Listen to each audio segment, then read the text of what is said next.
মাঝরাতে হঠাৎ জামাইয়ের ফুলকপির পাকোড়া খেতে ইচ্ছা করছে। তো জামাই ইচ্ছা করছে তাহলে তো ইচ্ছা পূরণ করতেই হবে।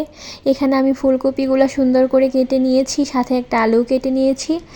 আর পানি গরম, এখানে আমি 5 মিনিট গরম পানি করে নিয়েছি। সেই গরম পানিটা দিয়ে আর সাথে একটু লবণ দিয়ে ফুলকপি আর আলুটা 5 মিনিটের মতো ভিজিয়ে রাখবো, তাহলে ওই ফুলকপি আর আলুটা একটু নরম হয়ে আসবে। এখানে আমি চালের গুঁড়া, বেসন, একটু ময়দা নিয়ে নিয়েছি। আর এগুলো একটু ভালো মতো মিক্সড করে এখানে একটু লবণ দিয়ে দিলাম। আর সাথে হচ্ছে গুঁড়া মশলাগুলো দিয়ে দিচ্ছি। এখানে আমি ধনিয়া গুঁড়া, জিরা গুঁড়া, মরিচ গুঁড়া, হলুদ গুঁড়া সব কিছুই দিয়ে দিয়েছি। আর সাথে আমি একটা ম্যাজিক মশলা দিয়ে দিলাম, এটা দিলে একটু ভালো লাগবে খেতে। তারপর এগুলো দেওয়ার পর এখানে আমি পরিমাণ মতো পানি দিয়ে ব্যাটারটা গুলে নিচ্ছি। বেটারটা সুন্দর মতো স্মুথলি গুলে নিতে হবে। এই তো আমি এখানে ভালো মতো বেটারটা গুলে নিচ্ছি। তার এখানে আমি চুলায় একটা কড়াই বসিয়ে দিয়েছি, তেল গরম হচ্ছে। এখানে তেলটা গরম হয়ে গেলে ফুলকপিগুলা এই বেটারের মধ্যে ডুবিয়ে ডুবিয়ে তেলের মধ্যে দিতে হবে। আর তেলটা অবশ্যই ভালো মতো গরম করে নিতে হবে। তারপর চুলার পাওয়ারটা মিডিয়াম লোতে দিয়ে রাখতে হবে, তাহলে ভালো মতো ভিতরে সিদ্ধ হবে, নয়তো ভিতরে কাঁচাই থেকে যাবে। পাওয়ার বেশি দিলে আর উপরে পুড়ে যাবে। আর আস্তে আস্তে পাওয়ার কমিয়ে ভাজলে পকোড়াগুলো ক্রিস্পি হবে।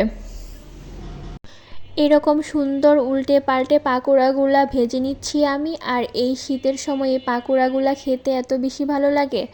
আমার জামাইয়ের তো এই ফুলকপির পাকোড়া অনেক বেশি পছন্দ।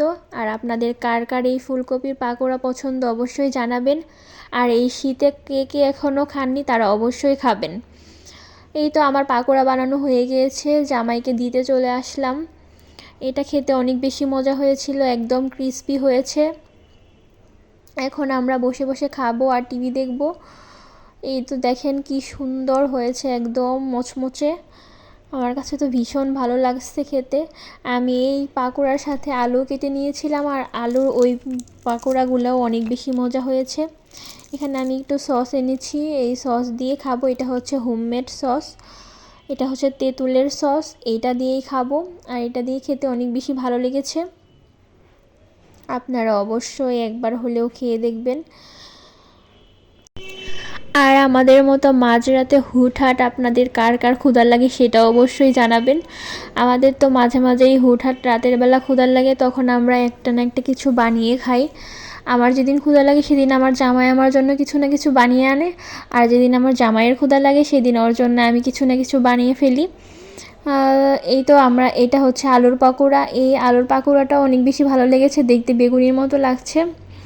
তো বেগুনি খাওয়ার ইচ্ছা ছিল, কিন্তু বাসায় বেগুন ছিল না, তাই বেগুনের পরিবর্তে আমি আলু কেটে নিয়েছি। তো সবাই অনেক অনেক ভালো থাকবেন। আল্লাহ হাফেজ।